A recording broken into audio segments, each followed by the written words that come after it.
Coming up on show 864, the Lucid Air gets 517 miles of range on the EPA test cycle. Estimated. Stick around, I'll tell you more. Plus, BMW setting up e-drive zones. The Giga Shanghai factory could be completed sooner than we thought. And a Faraday Future finally goes on sale. Sort of. Well, good morning, good afternoon, or good evening, wherever you're listening in the world. Welcome to EV News Daily for Tuesday, the 11th of August. Martyn Lee here, going through every EV story to save your time, because your time is precious.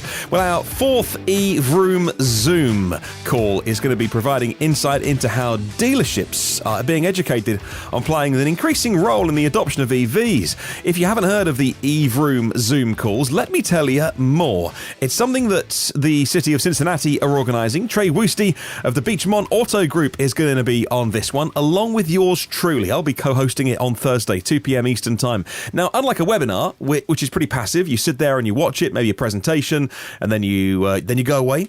These Zoom calls, which the city are holding, are all about being really interactive. And if you would like to join in, if you think that this could add some value to your life, your work life, your business, maybe you're a dealer yourself, and you'd like to know about how awareness is being built and educating the public about the benefits of EVs, you can get involved as well. Just search EV Cincy, EV space CINCY, and they're called E-Vroom Zooms. These brilliant Zoom calls started a little while ago and just getting more and more popular all the time. So we'll see you for the one on Thursday. It's going to be 2 p.m. Eastern. Okay, so if you want to join in, then you can get registered for that. Just search EV Cincy, and maybe I will see you on the list of people watching and joining in. Everyone can see everyone. Video is encouraged if you want, and also asking questions. That's the whole point of it.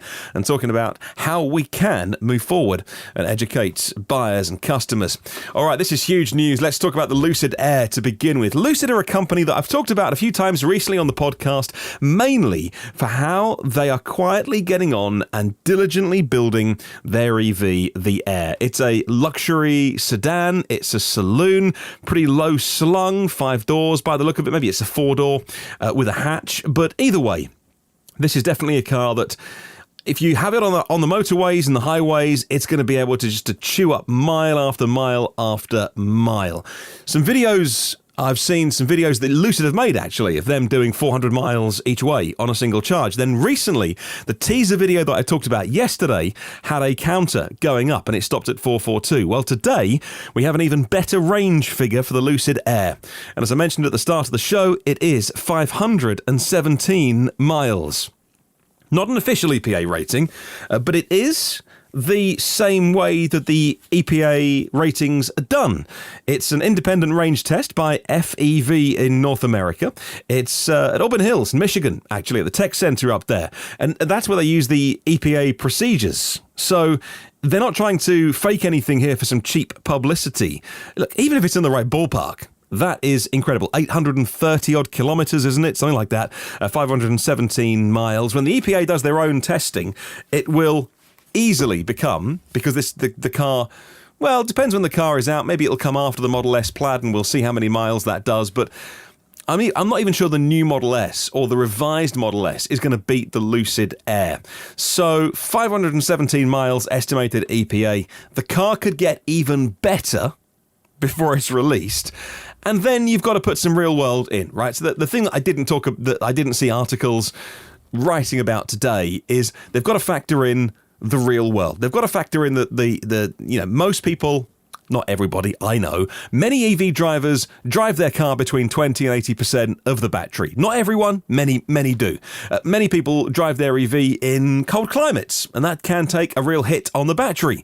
And again, there's things like heat pumps and better thermal management than we've ever seen on EVs before in the latest generation of cars from many different manufacturers, but still, cold weather will get you a little bit. Now, according to Autoblog, the CEO and the CTO of Lucid Motors, Peter Rawlinson, credits a number of features and systems for the impressive range number and not just about sheer battery capacity. And I quote, "I believe that our 900-volt architecture, our race-proven battery packs, our miniaturized motors and power electronics, integrated transmission systems and aerodynamics, chassis and thermal systems, software and overall system efficiency have now reached a stage where they collectively set a new standard and deliver a host of world firsts, end quote. So interesting there that he didn't say, look, we've got the world's best motor, the world's best battery. He just said, we're really pleased with everything we've done. And when you add it all together, the sum is greater, or it's greater than the sum of its parts. So that's his take on it. Now, the standard Air, I had tweets, I tweeted about this, I'm excited about the Air. I had people replying, oh yeah, all right for $150,000 car, or when are they going to make a car that can go this far for $10,000? All right, okay, fine. Let me clarify that. The car starts at $60,000 before incentives. That is the standard one, and that may not be the longest range one, and that's not going to be a cheap car. But that's where they're starting in the market. There will be a flagship car as well with a larger battery pack, and that'll cost over $100,000. I've seen reports that the top spec, fully optioned, could deliver a car of over $160,000. But look, 1,000 horsepower, 0 to 60 in 2.5 seconds, top speed over 200 miles an hour. What is not to love about this car? Well, Teslarati, who, as you can imagine, if there was one website that took a contrary opinion and favoured Tesla's side in all of this, it's not about sides. No one's taking sides. It would be them. But even they are very, very impressed with the Lucid. And that's nice because Lucid, I think they tweeted, was it May or June? Lucid tweeted out, we really, really, really don't want anyone to ever call us a Tesla killer because we are part of the EV community. We're busy making our own car. We're not in a fight with anyone. And that was lovely to see that from Lucid. So let's not go down that road. But Teslarati do take a look at actually the system that was used, the range test done at, like I say, the FEV in North America, Auburn Hills in Michigan, where they do the EPA testing. The multi-cycle test procedure, which is the SAE J1634 standard, it is done on a rolling road, and then they adjust it. So again, I tweeted out about this today, and I had people coming back to me saying, that pictures of it on a rolling road, that's not real, put it on a real road, it'll do half the miles. Welcome to Twitter. Everyone types before they think. The results of this test, the rolling road test, indicated that the Lucid Air would have 745 miles on a city range and 730 on the highway, and with a combined 738 range. But that's the unadjusted range. After you adjust it, which is the standard procedure, yes, it's how they do it, the range then gets estimated down to be 517. Of course, that does beat the Tesla Model S, currently at 402 miles, but like I say, that will be, by the end of the year, raised somewhat. Although Elon hasn't really said that the Model S is going to get loads more range, but he has said, of course, with the third motor, it'll be a lot more track ready. We know it'll get the best technology. Maybe we'll find out more at Tesla Battery Day on September 22nd. Maybe it'll get a new pack, a new cell, a new chemistry. I don't know. But either way, I'm still not sure that a Model S is going to beat 517 miles. But why does it have to beat, right? Why does it have to be a competition? Let's just be happy for Lucid. Of course, the car is a very aerodynamic car as well, and it won't be everyone's taste, but with very high tech, with a 900 volt architecture, with 350 kilowatt fast chargers starting to make their way out there. You know, there's not a lot of chargers out there that can make the most of that system, like the Porsche Taycan's 800 volt system, but still, it's, you know, you can argue it's future proof. Really, really happy for the team. The full unveiling, by the way, is on the September the 9th, 9/9. So there you go, date for your diary, 9/9. The full unveiling of the car. Really, really awesome car. I don't know the battery size, and maybe I should. Is it 120? Is it 130 kilowatt hours to get that kind of range? It's not really a Tesla competitor when you think about it. It's going to do a different job. It'll sit in a different price point for what you get, and you know, like I say, even starting at 60,000, that will be the base model, and of course that will, I would presume, do less miles. That's what you're paying. You're probably paying a lot less money to get lower range. Big news today. Really happy that before too long the car will go on sale early 2021, and yet another argument that the EV haters, the fossil fuel lovers that say, Oh, I need a car that'll do 500 miles. Well, there you go. There's another one that's fallen, another argument, which is being dismissed. Big news today, and congratulations to the team. Right, let's get on with the news. BMW will introduce its 545e xDrive plug-in hybrid. BMW has one of the most comprehensive lineups of plug-in cars and plug-in hybrids. Not battery electric vehicles, but still plug-in hybrids. They're doing well. And later this year, they will introduce a new version of their plug-in hybrid 5 Series. A really nice luxury car, this. The 545e xDrive sedan. So 3-litre engine, and hopefully it'll never be turned on when you are poodling around town doing your chores. It will get you 0 to 60, 0 to 62. miles an hour, 0 to 100 kilometers in 4.7 seconds. And again, lots of electric power added to this. A WLTP electric range of up to 35 miles, a 12 kilowatt hour battery pack, and like I say, 4.7 seconds, 0 to 62, top speed of 155, but top speed of 87 in EV mode alone. So really, if you have this car, I know it's got a big old 3-litre lump up front, but if you can, for as long as possible, keep the engine from turning on, you'll save some money and you'll have some fun. And by the look of it, a very capable EV when it's running for those 35 miles in EV mode. I'll pop a link to Inside EVs in the show notes. And staying with BMW, their eDrive Zone technology is being introduced to the UK to ensure plug-in hybrid cars can stay clean in places like London's ultra-low emission zone, the ULEZ, or the ULEZ. Now, these zones are being launched in Birmingham and London, and you can download over the air a software update to your BMW plug-in hybrid that will activate the eDrive zone, says electrive.com today. Chris Randall writing that after initially introducing the eDrive zone in Germany last year, with the entire country now covered, expanding to the UK being their first international, branching out the technology to keep their hybrids relevant despite an increasing move to emission-free traffic. And this is clever technology. So there's loads of plug-in hybrids from BMW that can use this tech. The 330, the 530, the 745, the X5, all plug-in hybrids, right? And they will be able to know when they are heading into an eDrive zone to run on pure electric power. As I've mentioned recently, though, because Ford are doing this with the new Transit, I wonder if the car makers are solving a problem which doesn't exist because, well, maybe in other countries, but here in the autumn, government are launching green number plates. Now, as yet, there are some unspecified benefits to that, but it will probably be that you can drive into the ultra-low emission zones around the country and not pay the fee and not get charged.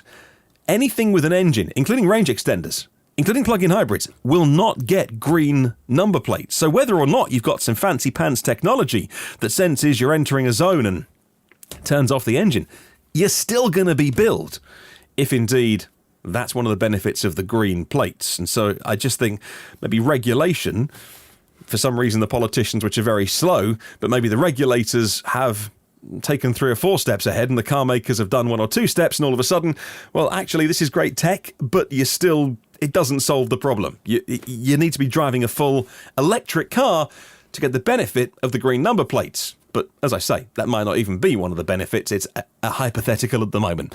I'll pop a link to electrive in the show notes. Let's go to China, and Tesla's Giga Shanghai Phase 2 construction is being completed at a rapid pace. The exterior work is now almost complete and equipment installation is underway inside. Not that we can see, but it hints that the facility will soon be operational.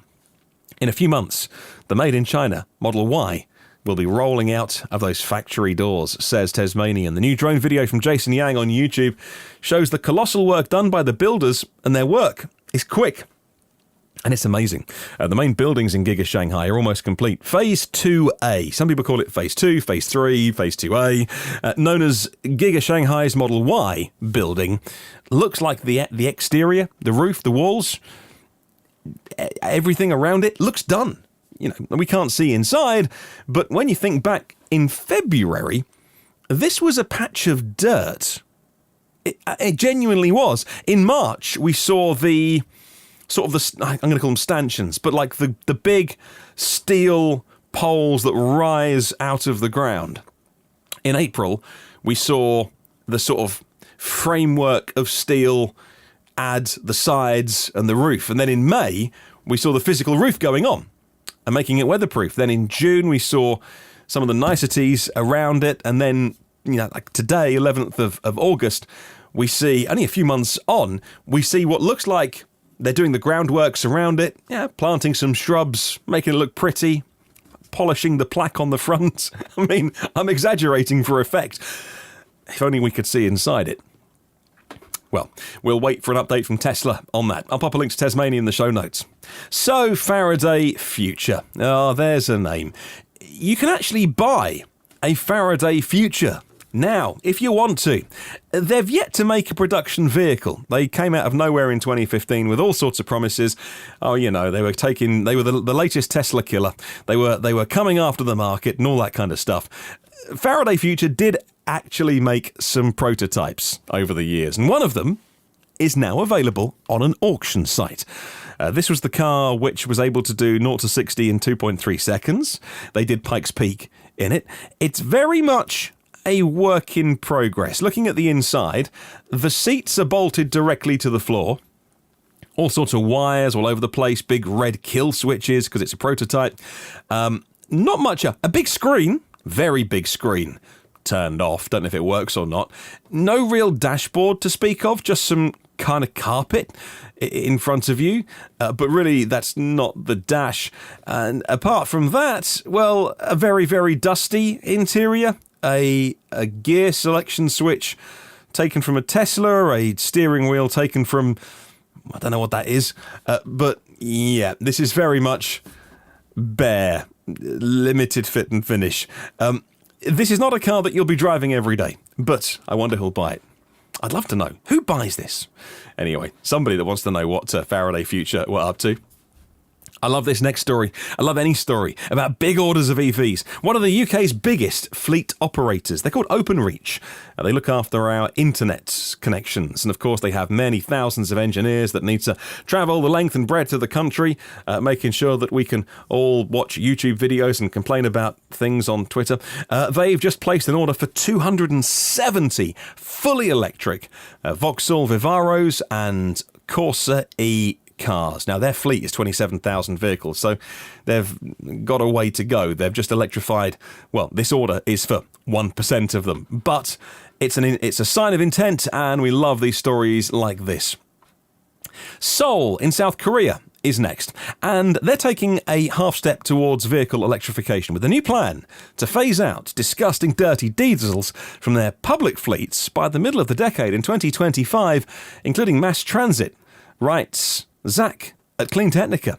Some will see it as a strong, aggressive note, and others see it as a half step. Despite the fact that some will look at the policy and wish for more, the new plan is a headline because Seoul will be one of the largest cities on the planet to actually implement a plan on their fleets. Phasing out diesel is no small matter for any city government, but not especially one in charge of 10 million people. So there's so many diesel cars, trucks, and buses, all these fleet vehicles that the city run. But in the next 4.5 years, they say all the dirty diesels will indeed be destroyed. All right, I'll pop a link to Clean Technica in the show notes if you want to read more. Electrek today has an update from Rivian, a new progress update on the electric pickup prototypes that are being done. And having a look here inside the factory at Normal in Illinois, we can see that there's some images of production, the marriage of the chassis and the battery pack, where the battery pack literally gets lifted up from underneath. Or I think that's what the picture shows. I think anyway, from underneath to bolt underneath the chassis. We got some pictures of the progress that's being made on the drivetrain by the look of it as well. General Assembly, or GA, needs to be built, and about 500 robots to add to GA before we get the R1T. That is the truck, and it's that one's been delayed until the middle of next year, and then shortly after that, the R1S, the SUV. 3 battery pack sizes on this: 105, 135, and 180 kilowatt hours. I'll pop a link to Electrek in the show notes. And finally, congratulations to the team at BMW Mini. Have you bought an electric Mini? Because plenty of people are. We can now see BMW Group's plug-in car sales in the first half of the year. And BMW i, which is the i3 and the i8, but really just the i3, if I'm honest with you, is about 10,334 in the US for the first half of the year. But the Mini Electric is 8,500 already. So the Mini Electric selling almost as many as the i brand for BMW, which, like I say, is basically the i3 because they're not selling the i8. And so congratulations to the Mini team, everyone who's worked on that project, and maybe you have bought one. And do you like your new Mini? I've seen a few reviews, not driven one yet, but and I've spoken to people as well that have had them on either tests or press cars, and mighty impressive are. Impressed are many people that I speak to. Of course, it has some insides of the BMW i3S, I believe, but it's not like for like. It is different. I've said before on the podcast that it's the innards of the i3S, but it's there's bits of it, but not all of it, and I forget what it is. But there you go. Congratulations to Mini and the team there. Well, that's your show for today. Hope you enjoyed it. Thank you very much for listening, and I'd love to hear from you. If you can add anything to the shows that we do, and you want to make a comment on the YouTube show, please do. Or you can email me, hello@evnewsdaily.com. There are 863 previous shows in the archive, which you can get for free. Subscribe to the podcast and get it first and free. Get it automatically. Share the show with somebody who'd like to know about all the things we talk about. It'd mean a lot to me if you could. And thank you so much to our premium partners, Phil Roberts. Hello, Phil, at Electric Future. Brad Crosby, Avid Technology. Porsche of the Village in Cincinnati. Audi of Cincinnati East. Volvo Cars of Cincinnati East, nationalcarcharging.com, and in Hawaii, allohacharge.com. And now, Derek Riley. Check out his EV review channel. It's called EV Review Ireland, and it's well worth a look. He's a busy boy making EV review videos. The more the merrier, because you can always learn something new. Just search EV Review Ireland. Well, thank you for listening today. I'll catch you tomorrow. And remember, there's no such thing as a self-charging hybrid.